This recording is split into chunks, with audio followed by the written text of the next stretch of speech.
Preface: helium is the second element in the periodic table. Many people think helium is just for filling balloons, but in 2023, China included helium in its strategic mineral resources catalog, making it as crucial as rare earths and lithium. However, this key resource, vital to a major country's economy and security, is almost 100% dependent on imports, primarily from the United States, which has the largest reserves. While China restricts the US from using Chinese rare earths, the US also plans to embargo helium to strike China's industry and defense. Fortunately, China was prepared early on.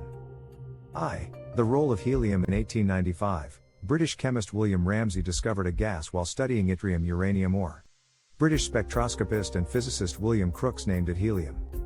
It belongs to the zero group in the periodic table and is an inert gas, colorless, odorless at room temperature, with low solubility in water, a density only 0.138 times that of air, and the lowest known melting and boiling points. Its chemical properties are inactive, and it hardly forms compounds. When liquefied, its temperature approaches -268.9 degrees Celsius, with strong thermal conductivity, causing cooled metal resistance to disappear entirely. Due to its extreme low temperature characteristics and absolute chemical inertness, it is widely used as an industrial raw material, from cooling systems in semiconductor lithography machines and MRI to quantum computers and rocket launches, making it indispensable. The US has listed it as one of 35 critical minerals vital to its interests. Helium's most common use is purging liquid hydrogen tanks and pipelines and liquid rocket engines. Liquid rocket engines, used in launch vehicles, require pressurized low-temperature storage for liquid hydrogen propellant, which has an extremely low temperature. Other gases would freeze and clog pipes and valves during purging and pressurization, but helium's liquefaction temperature is much lower than hydrogen's. Rocket structural materials vary with propellants. Ordinary steel becomes brittle like glass at -183 degrees Celsius with liquid oxygen, so sufficient plasticity is essential. To prevent leaks, welding quality must be high, and since rocket structures are large, heat treatment after welding is impossible. To overcome these issues, helium is used as a protective gas during welding. Its high ionization and high sound speed make it suitable as an arc welding medium, ensuring arc ionization, stability, and power conversion for uniform and stable weld quality. Helium is widely used in high-demand welding applications in aviation, aerospace, missiles, and ships, primarily to prevent molten metal from reacting with oxygen and nitrogen in the air.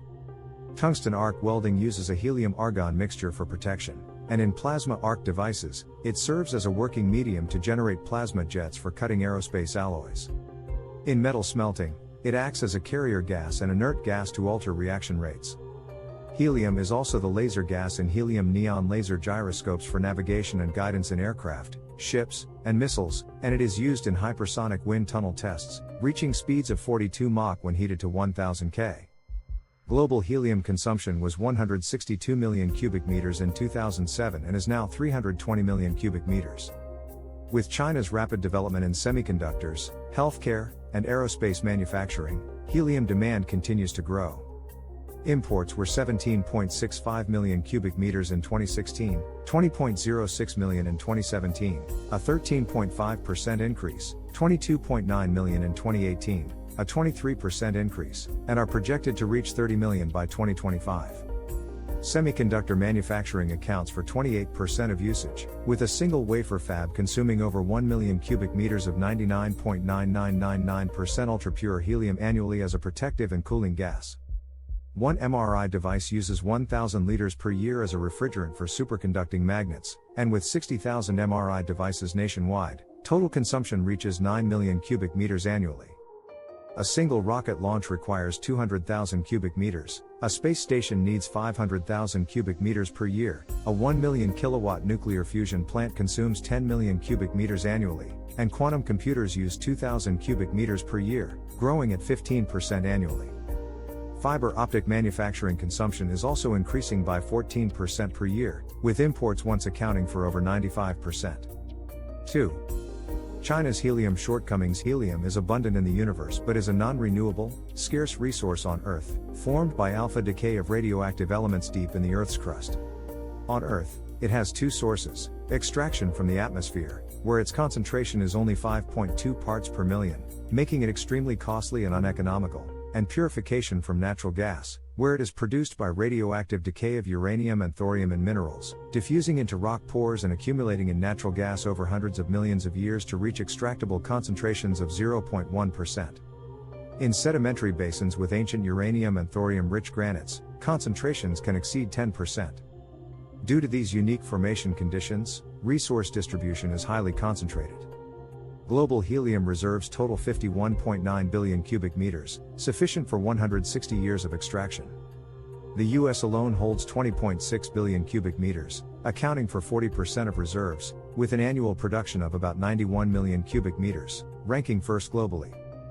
Qatar follows with 10.1 billion cubic meters, 22% of global reserves, and annual production of about 45 million cubic meters. Algeria has 8.2 billion cubic meters with annual production of about 14 million cubic meters. Russia has 6.8 billion cubic meters with annual production of about 3 million cubic meters, and Canada has 2 billion cubic meters. China's reserves are 1.1 billion cubic meters, only 2% of the global total, and are highly dispersed, mainly in the Tarim and Ka Dam basins, with concentrations of just 0.04%, 0.1%, compared to 0.3%, 2% in the US and Qatar, with peaks up to 7%. Helium-rich natural gas is extracted through drilling, purified using methods like amine treatment to remove impurities and raise purity to 99.5%, then separated via cryogenic distillation based on boiling point differences with methane and other gases. The gas is cooled to -160 degrees Celsius to liquefy methane and ethane, leaving a 70% 90% helium-rich gas as crude helium. After removing impurities like nitrogen and hydrogen, 99.999% high-purity liquefied helium is obtained, which can be further purified to 99.9999%. Through this process, China produced 3.5 million cubic meters of helium in 2023, meeting only 1/10 of domestic demand, with 83% imported. In 2024, imports reached 24 million cubic meters, accounting for 82% of supply, including 45% 6N grade ultra-pure helium from US-based Air Products and Qatar's Ras Laffan Industrial Company, 35% 5N grade, and 20% industrial grade. The US was once China's largest helium supplier, with imports consistently over 50%. Since 1963, the US has held absolute dominance in the global helium market, requiring contracts to specify non-military use for exports to China and arbitrarily reducing supply, causing significant price volatility. Since 1990, the US government has repeatedly manipulated helium supply and demand. In 2018, the US reduced crude helium auctions from 1.416 billion cubic meters in 2017 to 595 million cubic meters, causing prices to jump from $4.29 per cubic meter to $10.10, a 135% increase. After the Russia-Ukraine conflict in 2022, prices rose another 30%. As China's high-end manufacturing demand for helium grows annually, US hawks plan to embargo helium to China. The U.S. Army Defense Acquisition University's journal Defense Acquisition, Technology, and Logistics published an article titled Rise and Departure, The Helium Market by John G. Ferrari, a commander at the U.S. Army Test and Evaluation Command's White Sands Missile Range, who previously handled resource work in the U.S. Army staff. The article argues that helium's unique properties make it irreplaceable in electronics, medical devices, industrial applications, aerospace, and defense systems. However, with global reserves of only 39 billion cubic meters and demand growing at 8% annually, it faces high political risks and potential disruption by political or economic warfare. Ferrari recommends that the U.S. government, for national interests, purchase excess domestic helium and increase strategic reserves rather than selling it. 3. China's self-sufficiency breakthroughs. China seemed prepared early on. In 2024, helium imports from the US plummeted to 5%, with Qatar and Russia becoming the main suppliers at 53% and 43%, respectively. While import diversification reduces risk, reliance on imports persists. Tensions in Qatar and Russia due to war situations have caused export disruptions, leading to global supply shortages and frequent price fluctuations. In 2025, when Middle East tensions led to a 15-day halt in Qatari exports, the annual cost for a single wafer fab increased by over 100 million yuan. Moreover, helium purification is a challenging technology, with 80% of purification techniques long monopolized by the US and Qatar. Key equipment like cryogenic refrigeration units and turbo expanders are monopolized by U.S. company Taylor Wharton and not exported to China. Domestically, key components for 7N grade ultrapure helium purification equipment and large helium liquefiers still rely on imports. Among 50 helium production companies in China, only 5 have capacities exceeding 1 million cubic meters. Small and medium-sized enterprises have backward technology and can only produce industrial-grade helium. To avoid dependence, China has intensified geological exploration over the past decade. In 2023, the first independent helium reservoir with concentrations of 0.5% 0.8% was discovered in Huainan, Shanxi, though extractable reserves are only 120 million cubic meters. Shale gas in basins like Sichuan and Ordos has proven reserves of 8 billion cubic meters, but production costs are over 40% higher than for natural gas. The Tarim Basin in Xinjiang is now the largest production base, with annual output of 1.5 million cubic meters, while Huainan, Shanxi, produces 1 million cubic meters annually. Projects in the Kadam Basin in Qinghai and Sichuan Basin are advancing, and helium can also be extracted from cold methane using carbon molecular sieve zeolite composite membrane technology. Additionally, China has adopted an investment for resources model, securing priority purchasing rights in Algeria, Mozambique, and Tanzania. The Mbeya helium purification plant, built with Chinese aid in Tanzania, is operational with an annual output of 3 million cubic meters. Algeria's Hassi-R'Mel gas field is set to start production in 2026, with an annual output of 2 million cubic meters. Domestic production capacity grew nearly 40% in 2024 compared to the previous year. 6N grade ultrapure helium capacity increased from 0 in 2020 to 1.5 million cubic meters by 2025. By 2030, China's annual helium production is expected to reach 50 million cubic meters, including 10 million cubic meters of ultrapure helium, raising self-sufficiency to 35%. Through overseas investments, China aims to control over 10% of global production capacity and has established strategic reserve bases in Tianjin, Ningbo, and Qingdao, with reserves sufficient for 6 months of use. In purification technology, China built its first helium extraction unit in 2020, capable of producing 5N grade pure helium. Nankai University developed carbon molecular sieve zeolite composite membrane technology, increasing helium recovery rates from 75% to 92%. Membrane separation combined with cryogenic distillation has reduced purification costs by 30% and energy consumption by 40%.